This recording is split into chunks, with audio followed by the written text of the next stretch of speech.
Je suis à la fois exhibitionniste, sadique, masochiste, scatophile et pédophile. Et j'en suis très heureux.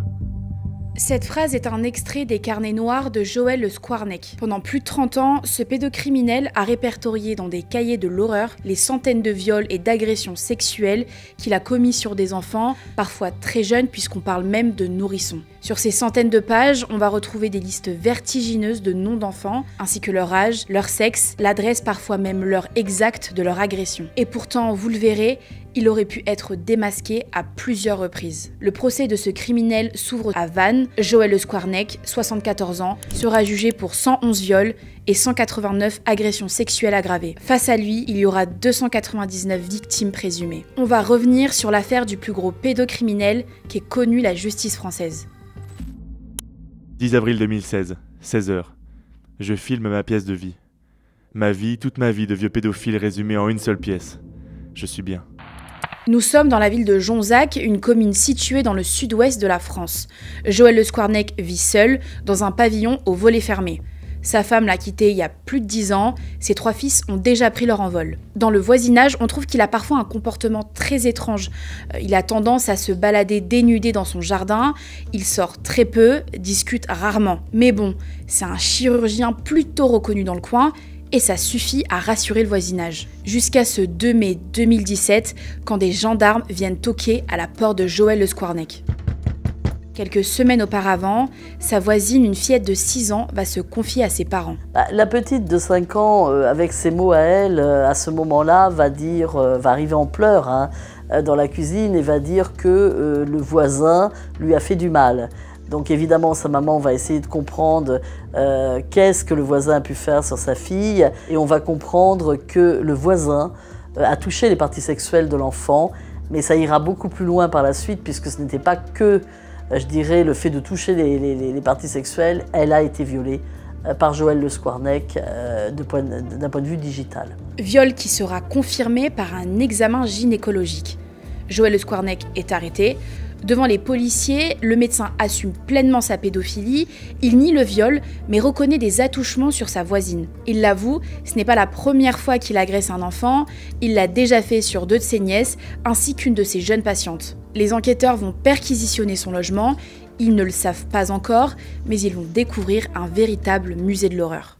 À l'intérieur, ça sent le renfermé, c'est insalubre, il y a très peu de lumière. Les pièces sont remplies d'objets troublants comme des poupées qui ressemblent à des enfants. Sa préférée, c'est Véronique, elle fait 1m10. Il y a une photo de nu accrochée dans le salon. La nuit, il la place dans son lit et l'utilise pour assouvir ses pulsions. Les gendarmes vont aussi saisir plusieurs disques durs cachés à la hâte sous son matelas. À l'intérieur, plus de 300 000 photos et vidéos pédopornographiques et zoophiles, classées par catégorie, toutes plus horribles les unes que les autres. Mais la pièce à conviction déterminante se trouve sous leurs pieds. En soulevant les lattes du plancher, ils vont trouver plusieurs cahiers numériques. À l'intérieur, plein de noms et de récits pédopornographiques. 18h30, j'ai trouvé le petit A tout seul et je n'ai pas hésité à baisser son slip. 14 mai, 10h20. Quand je suis rentré dans la chambre de N, j'ai eu l'agréable surprise de la trouver seule. J'y suis donc retourné pour en profiter. Ces écrits insoutenables, ce sont les viols et agressions que le chirurgien a fait subir à plus de 300 personnes, souvent mineures. Tous ont un point commun, ils étaient patients du médecin. Ces textes renferment aussi certains de ses fantasmes inassouvis, comme cette patiente qu'il regrette de ne pas avoir réussi à coincer dans les toilettes. À la façon d'un collectionneur, il répertorie tout, ses pensées, ses envies, ses sensations, mais jamais aucun regret. Il n'a aucune, je dirais, empathie, aucune pensée que ça peut être un enfant. Les écrits, la façon dont il retrace de façon très crue ce qu'il a pu faire sur chacun d'entre eux, il n'y a pas de sentimentalisme, il n'y a rien du tout. Alors qu'il va y avoir un sentimentalisme vis-à-vis de poupées. C'est un peu le paradoxe de Joël Le Squarnec. Au total, c'est plus de 30 ans de la vie d'un pédocriminel qui sont exhumés. Mais les découvertes de carnets dans sa maison pendant l'enquête provoquent une deuxième mise en examen. Cette fois, Joël Le Squarnec est poursuivi pour des centaines de viols et d'agressions sexuelles. Avril 1996. Elle sait que je suis pédophile. Les enquêteurs vont alors questionner le pédocriminel sur son enfance. Qu'est-ce qui a pu déclencher cette perversité? Joël Le Squarnec est né dans les années 50 dans une famille catholique de 3 enfants. Il a une enfance et une adolescence plutôt banales. C'est un véritable rat de bibliothèque. Il a déjà cette tendance à tout lister, les livres qu'il a lus, les monuments ou les plus beaux paysages qu'il a vus. À ses 7 ans, il sait déjà ce qu'il veut faire plus tard. Chirurgien. Après 2 échecs au concours de l'internat, il finit par réussir et se spécialise en chirurgie viscérale. C'est à cette période qu'il rencontre sa femme dans un hôpital parisien. Il est alors en stage, elle y est aide-soignante. Ils vont se marier et mener la grande vie, villa, chien, belle voiture, équitation. Joël est un modèle de réussite pour tous ses proches. Mais alors, qu'est-ce qu'il a bien pu se passer? Le déclic, il dit l'avoir eu au milieu des années 80, alors qu'il a à peu près 35 ans, quand sa nièce de 8 ans vient s'asseoir sur ses genoux. Il y aura d'abord des câlins, puis des actes sexuels. Ce ne sera malheureusement pas la seule. Plus tard, il s'en prend à son autre nièce. Les 2 sœurs en parlent à leur mère, le reste de la famille l'apprend aussi, mais le secret ne sortira pas du clan. La maman va reléguer auprès de Madame Le Squarnec, et Madame Le Squarnec va faire taire toute cette affaire. C'est pas possible, elle se trompe, elle mente. Elles vont vivre cela dans le silence, dans le manque de protection d'adultes qui ne veulent pas voir la réalité en face, ne veulent pas jeter l'opprobre sur le nom de la famille, sur Joël Le Squarnec, qui est aussi une manne financière pour la famille, disons-le bien, et ça va continuer sur d'autres enfants qui vont être évidemment la patientèle de Joël Le Squarnec. Il faut savoir être patient et compter sur sa chance. Les actes pédophiles de Joël Le Squarnec vont largement dépasser le cadre familial. De 1983 à 2017, il va exercer comme chirurgien viscéral dans une quinzaine d'hôpitaux de l'ouest de la France. C'est dans ces établissements qu'il va briser la vie de plusieurs centaines de ses patients. Tout le monde le connaît pour ses compétences en chirurgie. Il a des notes de service qui sont plutôt bonnes. Et puis il a cette double personnalité, c'est-à-dire que derrière ce profil qu'il donne à voir à tout le monde, on a un autre profil, Joël Le Squarnec, qui est celui d'un homme qui est un prédateur, qui va attendre le moment opportun pour agir. C'est le même Joël Le Squarnec que l'on va retrouver dans les institutions hospitalières, attendant le moment opportun pour profiter de l'enfant. Et son mode opératoire sera le même pendant plus de 30 ans. Les agressions des plus jeunes se passent dans leur chambre, quand ils sont seuls, sans leurs parents.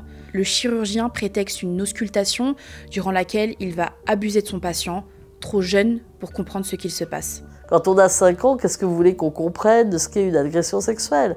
Vous êtes dans un hôpital, vous faites l'objet d'un toucher rectal, vous faites l'objet d'un toucher vaginal. On va vous dire que c'est un acte médical, alors que pas du tout. Vous avez un médecin qui est en train de violer littéralement ses enfants avec son doigt. Pour les plus âgés, il attend qu'ils soient sédatés au bloc ou en salle de réveil pour passer à l'acte. Ce manège incessant va finir par interpeller certains collègues. C'est le cas d'un psychiatre qui avait vu effectivement que Joël Le Squarnec avait un comportement particulier avec sa jeune patientèle. Il en a référé donc aux autorités administratives.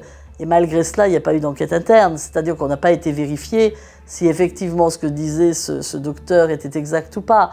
C'est aussi un même collègue de travail, ami de Joël Le Squarnec, qui va l'inviter un soir chez lui pour prendre l'apéritif et qui va constater en présence de sa femme qu'il a des comportements douteux avec les enfants de la famille.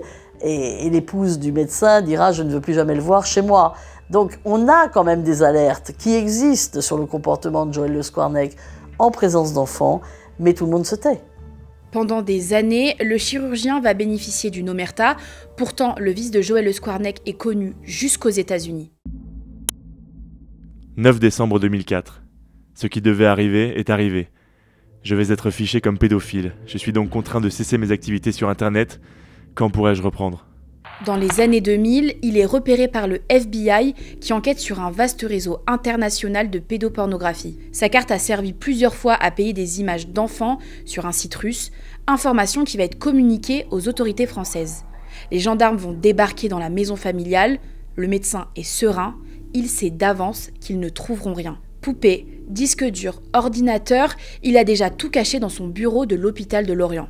Le chirurgien ressort de garde à vue et dès le lendemain, il agresse un nouvel enfant. Il sera par la suite condamné à 4 mois de prison avec sursis et une amende de 90 € pour possession d'images pédopornographiques, l'équivalent d'une contravention routière. Et malgré ça, il va pouvoir continuer d'exercer. Certains établissements sont même au courant de sa condamnation et le laissent travailler librement alors qu'il soigne majoritairement des enfants.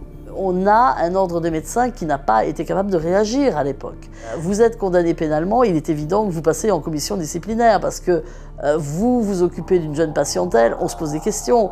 La détention d'images pédopornographiques, c'est une chose excessivement grave. En 2017, les gendarmes parviennent à entrer en contact avec d'anciennes victimes présumées du chirurgien grâce aux indications présentes dans les carnets intimes. Souvent, elles n'ont aucun souvenir de ces agressions.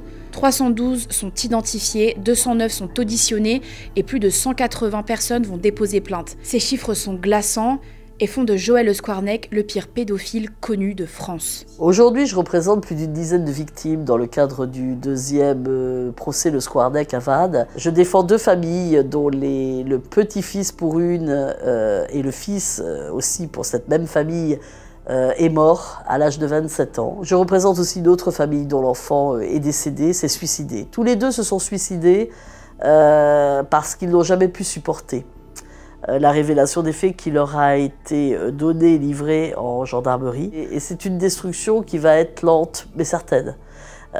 Pour Mathis, ça va être la prise d'alcool et de drogue pour essayer d'oublier. En septembre 2024, Joël Le Squarnec est mis en accusation. Son procès débute ce lundi 24 février. Il va durer 4 mois.